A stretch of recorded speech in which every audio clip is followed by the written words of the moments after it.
আসসালামু আলাইকুম। আজ বাড়িতেই বানাবো ফুচকা, কাঁচা তেঁতুলের টক দিয়ে খাওয়ার জন্য।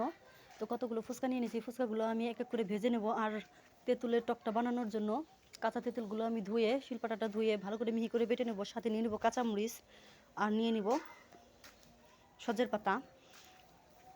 তো আমি তেঁতুল, সজের পাতা, কাঁচামরিচগুলো বেটে নেব এক পাশে, আর এক পাশে আমি ফুচকাগুলো ভেজে নেব। তো ফুচকাগুলো আমার এক এক করে ভেজে নেওয়া হয়ে গেছে। আমি আলু ভর্তা বানানোর জন্য দুটি আলু সিদ্ধ করে নিতেছি, পাশে দিয়ে দিছি আমি সিদ্ধ। আর টক পানিটা বানানোর জন্য আমি দিয়ে দিছি কাঁচা তেঁতুল বাটাটা, আর দিয়ে দিছি সজের পাতা, কাঁচামরিচ বাটা দিয়ে, বিট লবণ দিয়ে, পরিমাণ মতো লবণ দিয়ে, পানি দিয়ে বানিয়ে নিছি। আর আলুগুলো আমার সিদ্ধ হয়ে গেছে, কাঁচামরিচ পেঁয়াজ দিয়ে আলুটাও আমার ভর্তা বানানো হয়ে গেছে।